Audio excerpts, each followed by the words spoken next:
You are listening to the Be a Better Being podcast, hosted by the founder of Better Beings, Michelle Zellner. Michelle's experiences have equipped her with knowledge and perspective, and for nearly 3 decades, she has been informing, influencing, and inspiring thousands on their journeys. This show spotlights guests of diverse backgrounds and areas of expertise, but they all align with Michelle's purpose and passion to help you be a better human being. There is something for everyone on their way to a healthier, happier life. Enjoy the show. Greetings. Thank you for tuning into the Be a Better Being podcast. This is episode 134, released on March 31st. We are wrapping up Women's History Month, and if you've been listening chronologically, you might have recognized that I've had a couple of really badass women on the show already from very diverse backgrounds, and I have another one today, which I'm super excited for. Vicki Baker Harris is recognized as a top 100 visionary in education by the Global Forum for Education and Learning. She's at the forefront of innovation and strategy in faculty and leadership development. A faculty member and Fulbright Specialist Alumna, Vicki's goal is to help faculty members, colleges, and universities thrive. She's the author of several books, as well as over 110 peer-reviewed journal articles, book chapters, invited opinion pieces for higher education, news media outlets, case studies, and blogs on the topics of faculty and leadership development and higher education. Her teaching and scholarship have garnered attention within and outside of her institution. Amongst her many recognitions are the Arthur Anderson Teacher of the Year, Phi Beta Kappa Scholar of the Year, and Students' Choice Professor of the Year. And it is for all of these reasons that I wanted to have you on the show, Vicki. So welcome, and thank you for joining me. Thank you so much, Michelle. I'm super excited to be here. Big fan of all the work that you're doing, so I'm glad we get to have a sit-down conversation. Well, thank you. I am really grateful for this.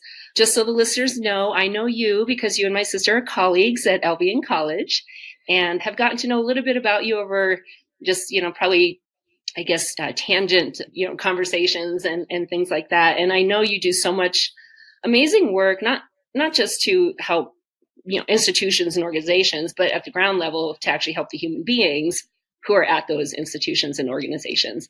So before we dive into that kind of work, let's get a little bit of your background, where you came from, how you developed into the person you are today, and why you do what you do today.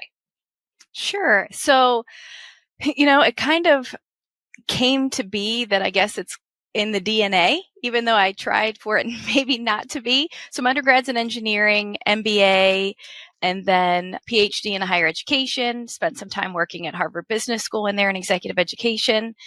But my whole family is in education. And so my mom was a kindergarten teacher for 35 years. My dad was a teacher. My grandfather was the superintendent of the school district I went to. And so I just grew up around education and valuing, the power of what an education can afford to individuals. And my grandfather always saying to me, the best investment you can make is in yourself. And I catch myself saying that all of the time in workshops and conversations because it's true. But I vowed I would never go into education.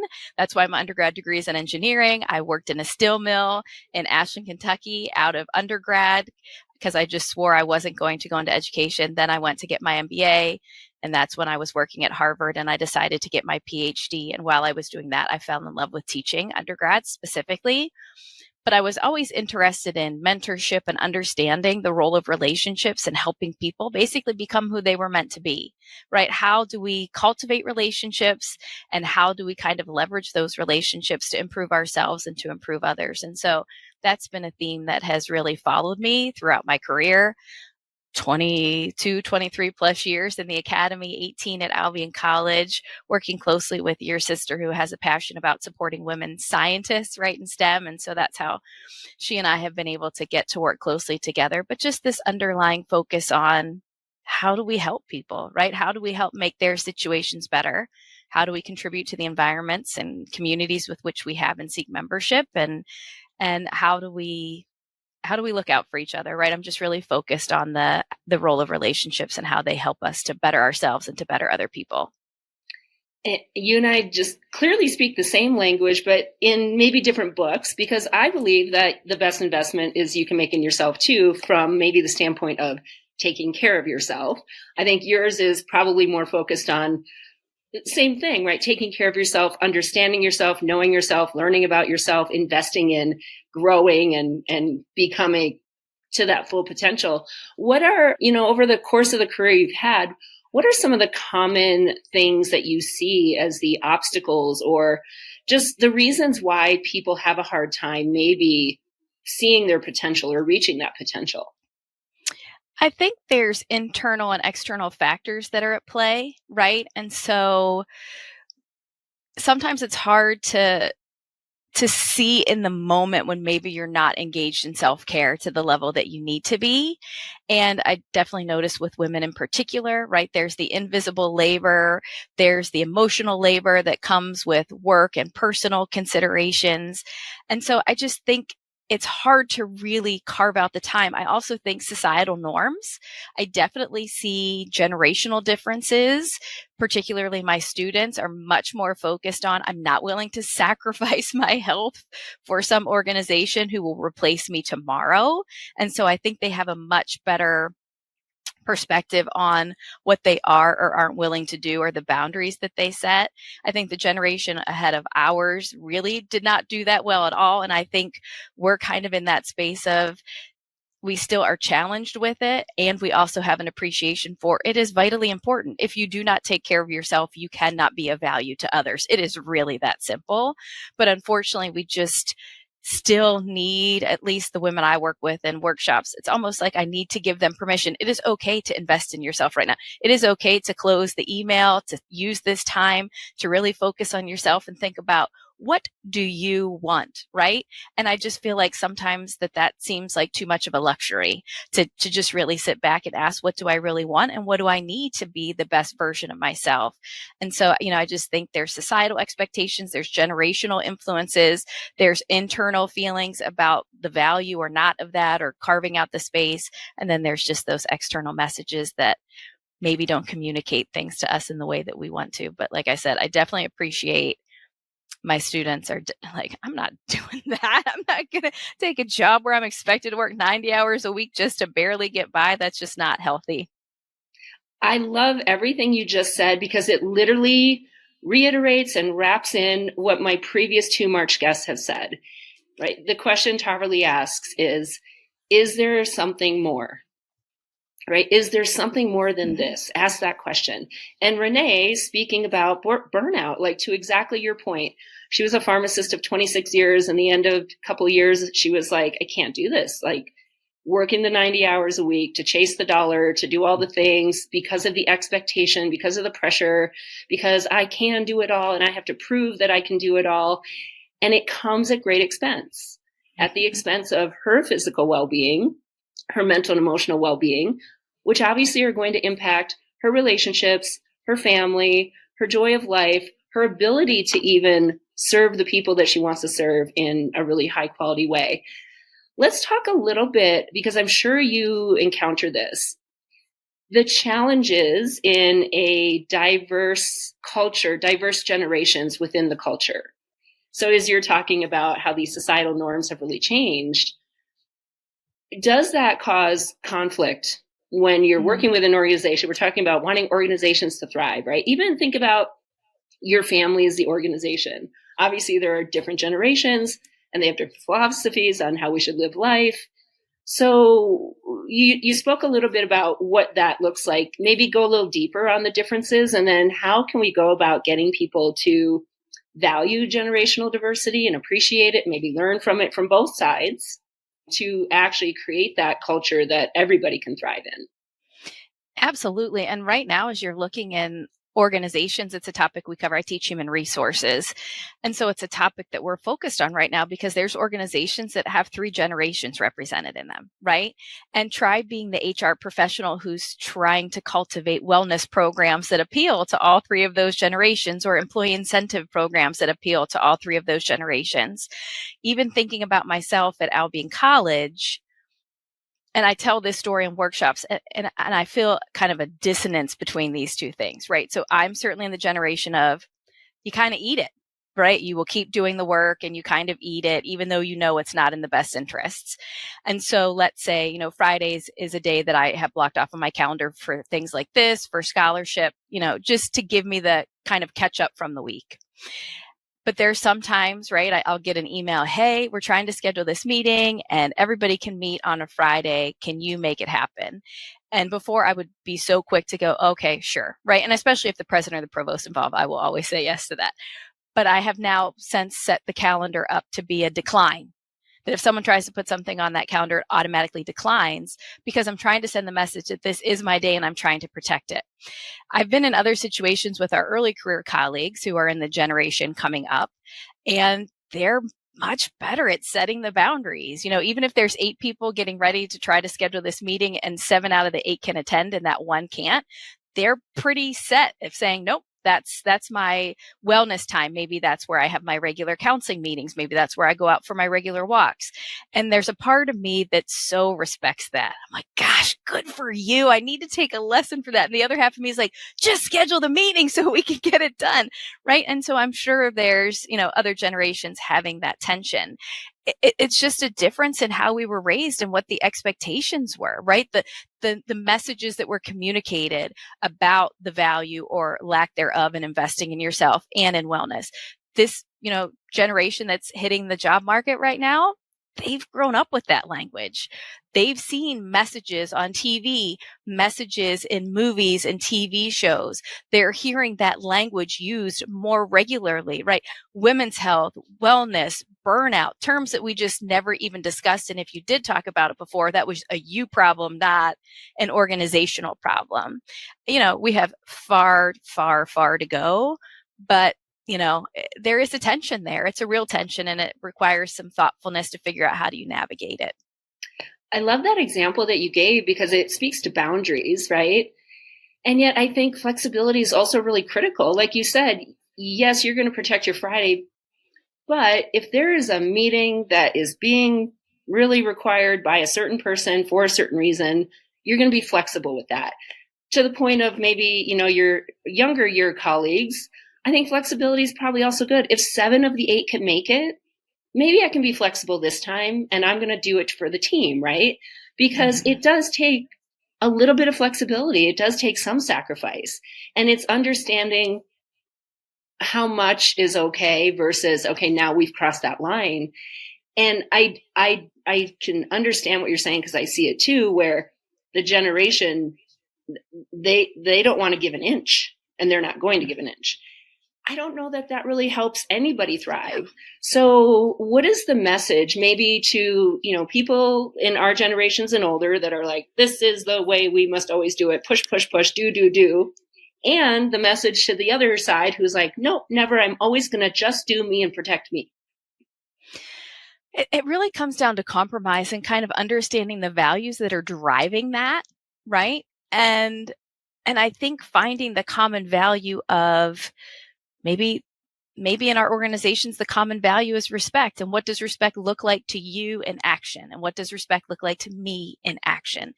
And trying to find a middle ground that, to your point, maybe be flexible this time with the caveat of I will meet this time, but that is a time block that I want to protect on a more consistent basis for whatever reason.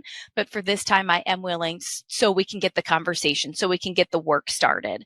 And I think there just needs to be an appreciation for the language of, okay, let's protect your boundaries. I want to show you respect. Help me understand what your calendar looks like and the times you might be available.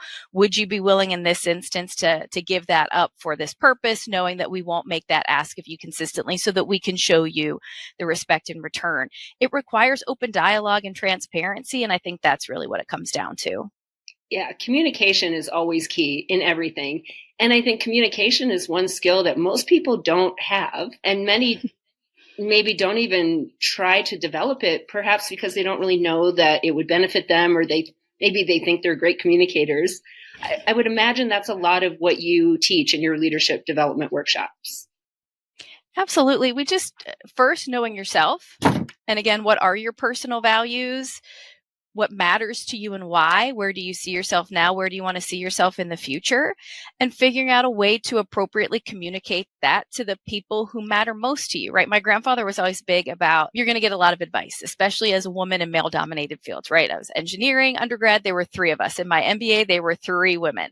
I picked a PhD in higher education, thinking there'd be more women, and I was the only woman in my cohort. So he was very good in and helping to give messages growing up. If you're going to be in male dominated fields, you got to have thick skin. You got to learn how to use your voice, and you have to be able to decipher feedback that is really meant to be developmental versus just meant to keep putting you in a corner. And he would say, if you're getting feedback from somebody and that's somebody you value and you respect, might be worth listening to. If you're getting feedback from somebody you could care less about and you have little to no respect for them, why would you even spend time thinking twice about the feedback that they gave you? It's not coming from a place of development, a place of care and concern for you. It's just coming from, some other motivation that is not worth your time. And so it really is a matter of understanding who you are, your priorities, your values, but being able to decipher who's the deliverer of those messages and what's the intent behind it. And even if it's hard to hear, but if it's meant to truly be a message that is helpful, even if it's hard to hear, it is worth the time. If it's coming from someone that you're like, that's just, they're being themselves and that's not a compliment, then you try to move on. But it really is a matter in management. We talk all the time about clear expectations, don't waste people's time, show people respect, be willing to listen. Sometimes you're not right and you need to hear that you're not right. But it really comes down to, I think, knowing yourself, being clear on the values and priorities, and having that trusted circle of individuals that have your best interests at heart and you're willing to listen to even the hardest of feedback. I love all of that. It requires you to be vulnerable, right? It requires you to actually look inward and then do some of that hard work, because all the things you're talking about, eventually they come from being confident. And confidence is a hard thing for everybody at all phases of life.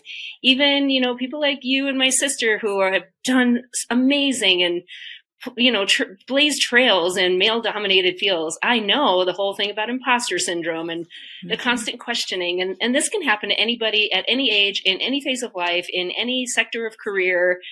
And because it's just a natural part of being a human, right? It's our little protection built inside of us to help make sure we don't get judged or that we don't fail or that people like us and all the things. And so I want people, no matter what age you are listening, to know that if you don't feel like you have the voice to speak up or the confidence to speak up, if you do receive feedback with automatically getting into defensive mode, just recognize that is totally normal. That's just your human trying to protect you. You get to decide if that is actually protecting you and helping you, or is it preventing you from growing and thriving? And when you probably will come to the conclusion that it's preventing you from growing and thriving, then it's doing all the things that Vicki's talking about. It's being willing to receive feedback, being willing to evaluate it, being willing to listen, being willing to understand that I don't know what I don't know. I probably said on this podcast before, but I say it in almost every session I teach on communication or anything. Judge Judy, huge fan of Judge Judy. She used to always say, God gave you 2 ears and 1 mouth for a reason. And I interpret that to mean listening is so hard to do that we need twice the equipment. And that's because we aren't designed to listen. We're designed to hear. We hear something, we make a quick decision, we assume the worst, and we react because that is our survival mode. Usually that's not super necessary or helpful in the real lives that we're living in today. So listening is a skill that you are going to want to work hard at developing, because it's only from being able to do that we can actually continue to grow that conversation forward. Absolutely. I agree wholeheartedly. And it's something I still struggle with myself. And I'm sure your sister recognizes this, but you do too with the clients that you work with. And I see it both in the context of working with students, but also my own kids. I listen with the first intent of how can I make it better?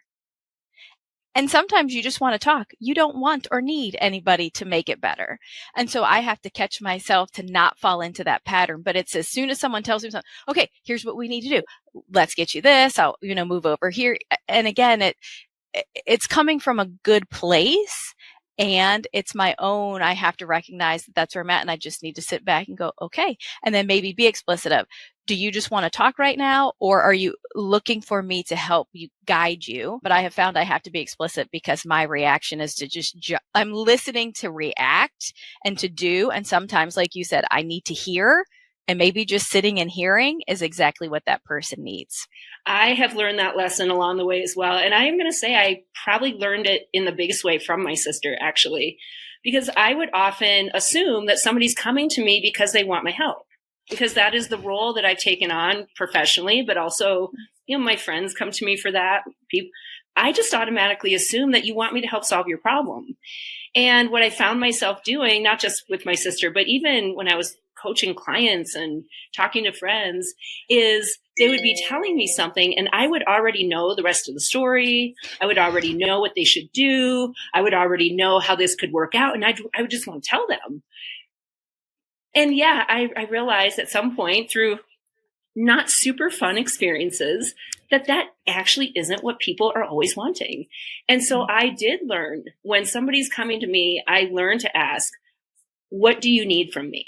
What is my role here, right? Am I your sister? Am I your coach? Am I your cheerleader? Am I your accountability buddy? Am I that devil's advocate? Like, what do you need from me? And maybe in the conversation, I might be all of those things at some point. But the first thing I need to be is quiet. That's the first thing I need to be. Not just zip the lips, but I need to be quiet up in my head as well. Because if I'm already finishing the sentence, or I know the end of the story, or I've jumped to the thing you should do, I am not listening. It's impossible to be doing that kind of mind work and listen at the same time. So it really is something where you focus, you pay attention, you stop multitasking. If you can, you make eye contact, you watch body language, and then you're even quiet during the awkward silence, right? It's called an awkward silence because it's awkward. We're very uncomfortable when it's quiet. Well, guess what? It's in that awkward silence that you're going to allow somebody else to continue to share. Mm-hmm. And it's hard to do, but yet here we are, hard now or harder later. I swear I say that on every podcast because it's true. 100% true. And again, yeah, it's learning how to be comfortable being uncomfortable, no matter what the environment is, no matter if it's the silence, if it's the people in the room.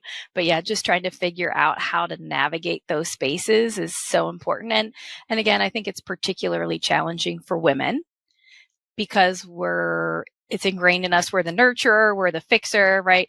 We go to bed at night with all of the problems of all the people that we support. It is the invisible labor. There was just an article that came out literally 2 days ago, and the byline was something to the effect of researchers quantified working, mothers, pay, and it ended up being something like $147,000 a year.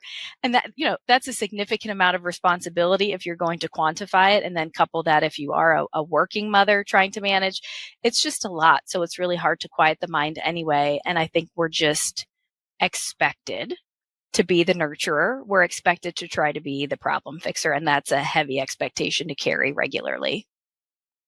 So let's touch on those gender differences a little bit, because obviously within organizations and even within families, we have various genders working together.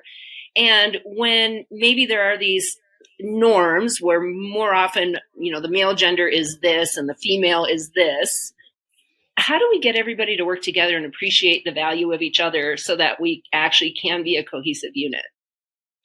Oh man, that's the $1 million question. And once we figure out the answer to that, we might have different professions. Again, I think there's generational differences at play. I see some of it happening with my students, but again, it's just the language and the expectations that they've grown up around. It's harder for them to grasp, right? I teach a women in business and leadership class, and I teach it every summer. And I genuinely had students in there based off of the readings, right? Pay inequities, discrimination, workplace discrimination based off of gender. And they were reading these articles and they're like, I didn't even realize that stuff happened. And part of me was like, how do you not know that that's happening? But then you don't. You're not in the workspace, right? You haven't been around to have firsthand, I'm sure you have had firsthand experience with those types of challenges. I certainly have. So it dawned on me until you have those lived experiences, number one, it's hard to put faces and experiences to them. But for them, they're just like, why would somebody do that? I mean, it's such an innocent question. Why? Why does that even matter? And it's such a great question. But then you look at our generation or the generation above, there's very clear perceptions about who does and does not make an effective leader, who feels comfortable reporting to women versus who does not, right? There's plenty of research out there that shows even women believe that women in some instances or men are better leaders than women, right? That they would defer to the man. So it's kind of baffling and intriguing to me all at the same time.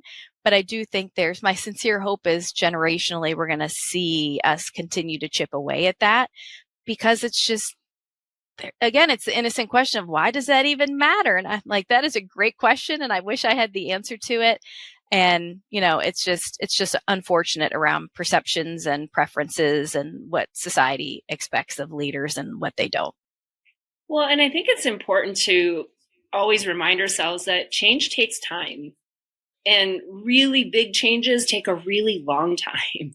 I mean, clearly we have come a long, long, long way, right? From maybe, the stereotypical woman in the 50s, and then obviously to what we are accomplishing as females these days. I think part of it is maybe, because we haven't had the focus on leadership development. So I think men do tend to have more of the innate qualities of what someone would think of as leadership qualities and traits.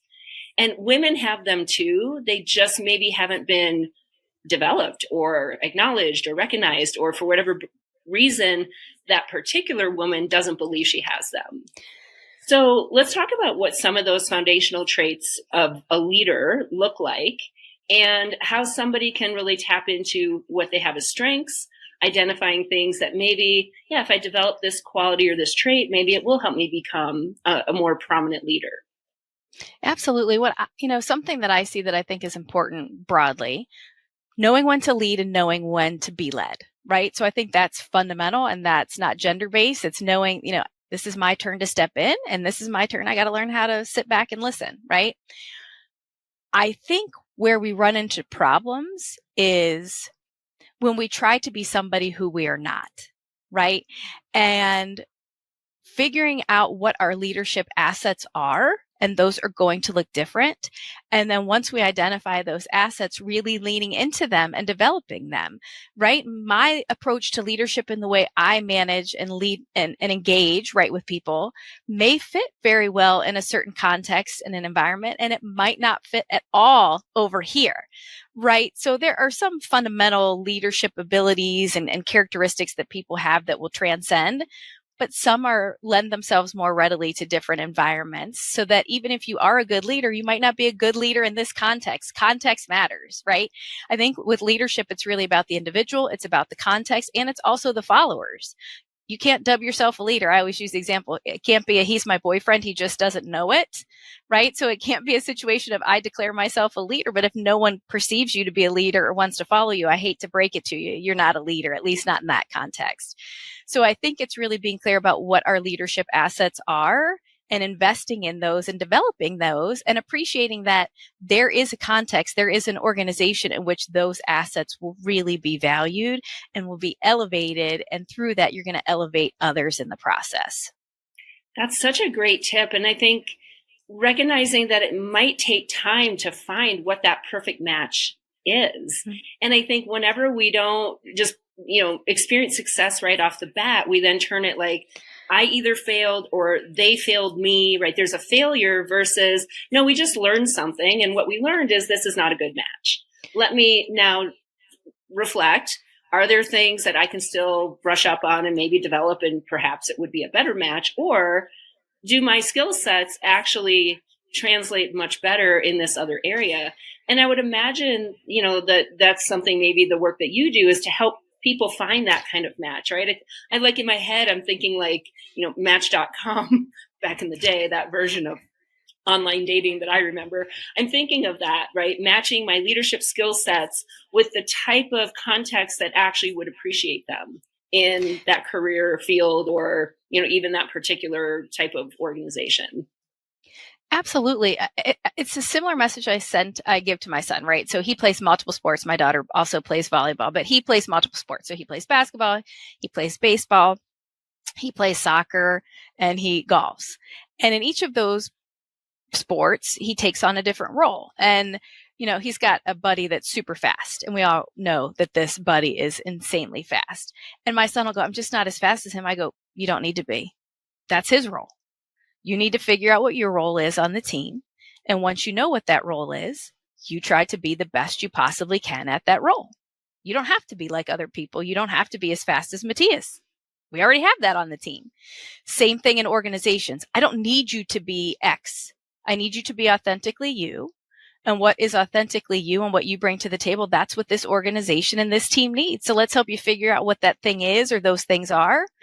And let's elevate those, right? That's what I teach in management. Your job as a manager is to find those things, those strengths, those abilities that your organizational members bring to the table. And you've got to put them in a position where they'll shine. Again, you might have them over here and they seem like not a good employee. Maybe that's true, but you also need to look at yourself and think, maybe I didn't set them up to be successful. Let's try to figure out what their strengths are and put them in a position to thrive based off of that. And so I think we need to appreciate that, again, to your point, maybe it wasn't successful in this situation, not because it was a failure, but because it just wasn't a good fit.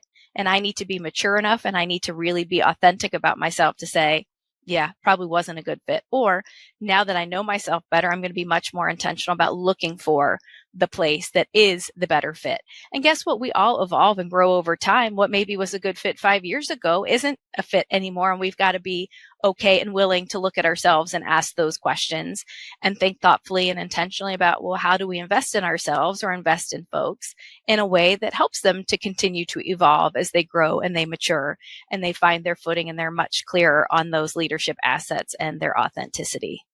I love that example you gave about your son, because I think people do that all the time, compare ourselves to what somebody else is doing. And then we get into I wish I could be like that, or I should be able to do that, or I should be the leader because I have all those traits too. Totally natural thing for us to do and usually not helpful.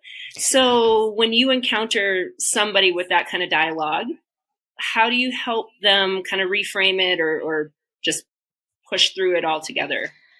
Absolutely. Number one, it's normal. Normalize it. Like you said earlier, it's human nature. We're dealing with people. We're flawed, right? It's easy to suffer by comparison. It's easy to maybe lose sight of things that matter. But it's really, again, looking inward. And like we said, the best investment you can make is in yourself. So let's figure out what would help you be successful. Where do you envision yourself? What do you think your value add is? And how can that look in reality? And let's be able to tell that story thoughtfully. And you can't be afraid of, it's not a good fit. And it's not necessarily about you. It's not that you're wrong or you're bad or you're incompetent or that you don't have the requisite skills. This just isn't a fit. And why? And I'm a big fan. Life is too short. Why are you going to force a fit and be miserable? Life is just too short to be miserable. I have my students, I'm known for top 10 lists. I put top 10 things together all the time. And so, in my top 3, I always say there should be no crying at work. If you're crying at work, it's time to look for a different job because life's too short. If you're that miserable and it's just not a fit, why are you forcing it? I think another part of it too is this desire that most of us have for everybody to like us. Well, here's the reality. Not everyone's going to like you. I just did a session yesterday. It was a virtual, and I just speak truth. I try to speak it with kindness and compassion. It isn't always received that way when I'm talking about certain topics by people. So I had a woman in the chat just share. She said, I love your message and delivery. I'm mid-50s, divorcee, went through a lot of hard stuff. I think everything you're saying is like 100% spot on. Do you ever get pushback from younger audiences? And I said, I'm not really sure, because if I do, they don't tell me, but I don't know how I'm being received. Well, in the conversation, a person chimed in. She said, well, I'm probably younger. I'm 20. I love what you're saying. I want the truth. I don't want it sugar-coated. I want someone to just tell it to me like it is, which was great. I'm like, yay, I hope everybody's like you. But I know that there are people that I am not their cup of tea. The way I speak, the way I deliver a message, even though over the years I have done my best to deliver it in a kinder, gentler, more compassionate way than maybe I used to, I still know there are people who are not going to like what I say. I can't change that, right? I know that anytime I'm doing something, I truly know I am coming from a point of, I want to help you. I want to tell it to you straight. I want to give you the facts. I want to give you my perspective. And then I want you to take all of that information and do whatever you want to do with it. Absolutely. And we can't worry about it. I don't have the time or the energy. I just don't, right? And I think that also comes from, right, mid 40s now. I always say, especially as a faculty member, I am very privileged as a full professor, white woman. That gives me some protections at work that I can speak up. That also comes with responsibility, making sure I'm looking out for my early career colleagues who don't have that same level of privilege. I was not good at it in my 20s. I took everything to heart. I'm like, oh gosh, they don't like me, or they said this about me, or again, I look at the source and I have to be able to sit back and go, oh, that was actually a fair comment, right? So I remember once getting a feedback where somebody said, you use business language when you talk. And at first I go, well, duh, I'm a business professor. Of course I would. But then I took a step back and I go, nope, that's fair. It was a good message of I need to know my audience. And sometimes if I'm using language that is business, like I'm in a business room, great.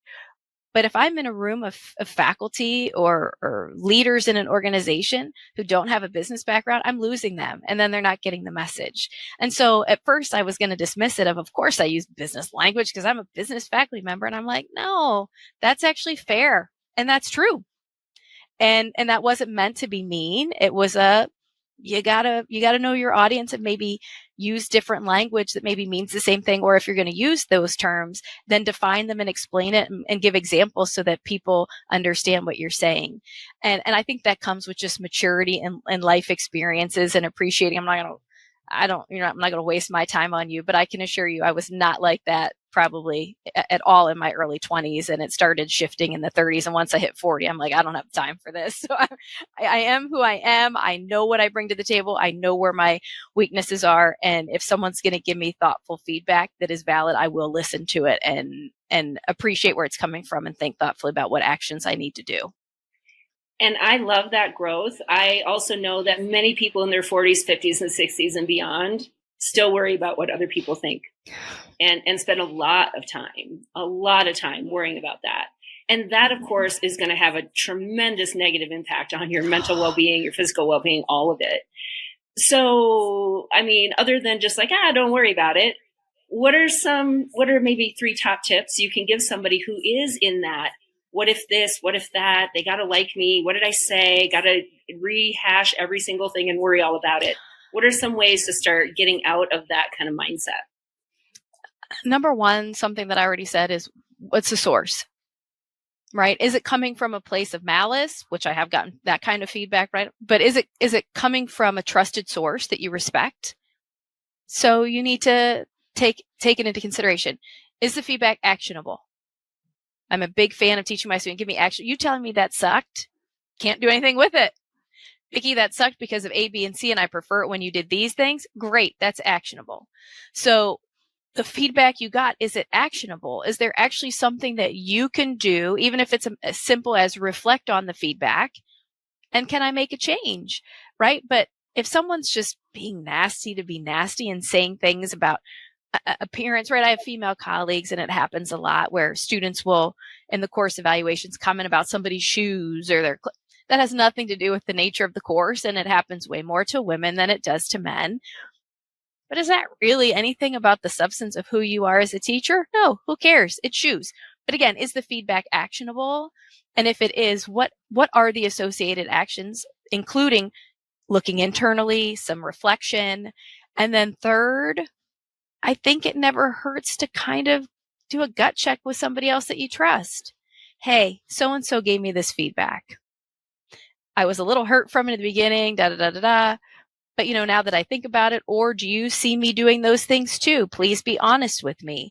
But I think, again, knowing the source, thinking on it, is it actionable, even if it's as simple as reflecting on the feedback, and 2, debriefing on that feedback with somebody that you do trust and asking to have an open conversation about that, I think are 3 really important steps to try to minimize that I'm going to replay that conversation over my head for the next 2 days nonstop, and that's going to do me no favors.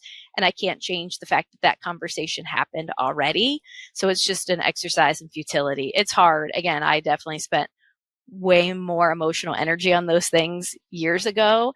And it still gets to me, probably more related if it's something about my kids. But at this stage of life, again, I'm not worried about what my shoes look like. Like, there's just certain things I'm like, that's not anything I'm going to waste my energy on. So I think it's just kind of parsing those things out. And I think what you're describing is really that process of emotional intelligence, right? The growth into emotional intelligence, recognizing when this internal dialogue is helpful and when it isn't.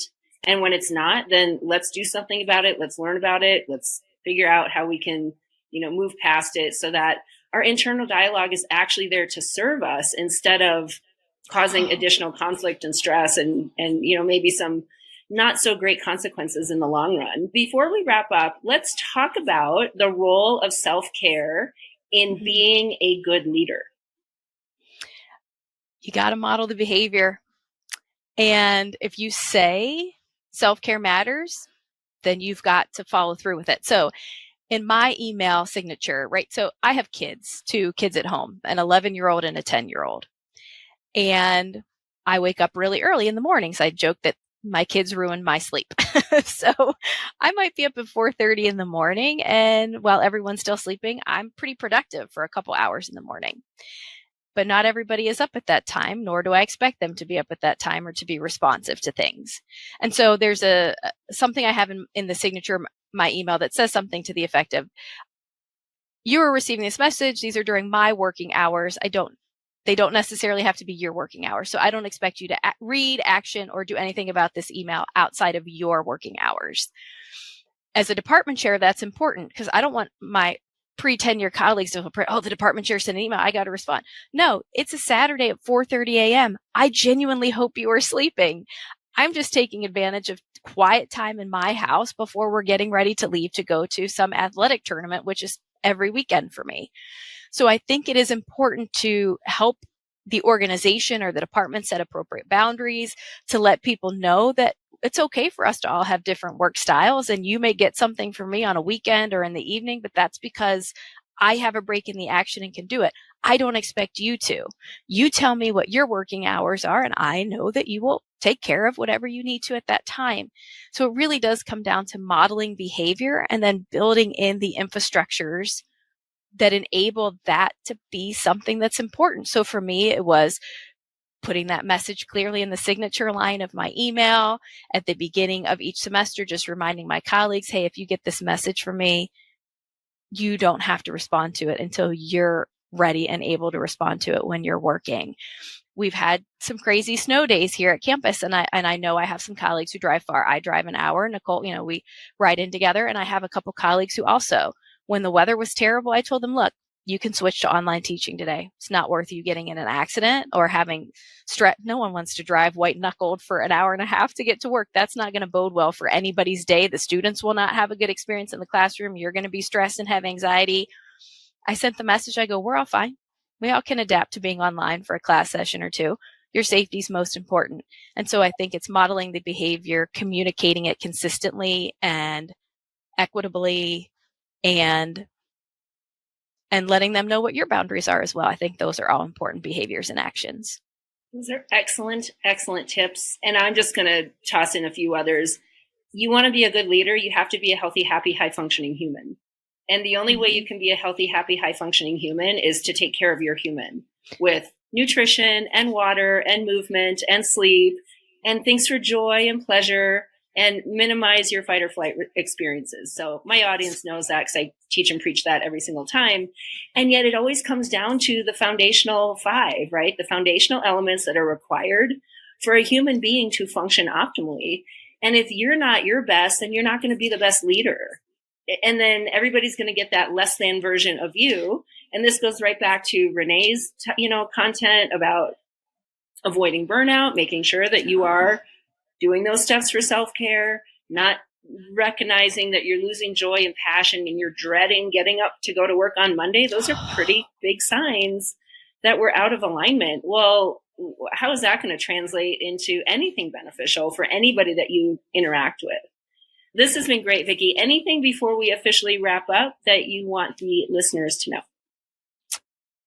I'm just going to reiterate our message. The best investment you can make is in yourself. And so, if you've got a commute listening to these podcasts, I'm a big podcast listener on my hour to work, and I try to pick ones that aren't work related, right? That's something to do outside of my responsibilities, but that's something that brings some calming and some thoughtfulness. But you can't be your best self unless you're healthy and you're centered in so many ways. So again, I'll just conclude with the best investment you can make is in yourself, and appreciate being in good community with you and others that have that same philosophy, and certainly appreciated the invitation and opportunity to talk about all of this.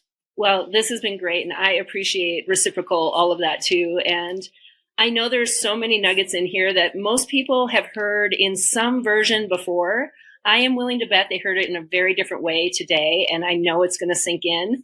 And listeners, that's what you get to do. You get to listen, and then you get to go and be a better being.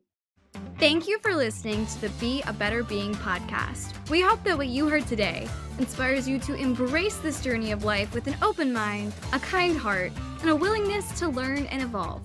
If you have a show topic idea or would like to be a guest, please visit betterbeings.net and fill out a contact form. Until next time, go and be a better being.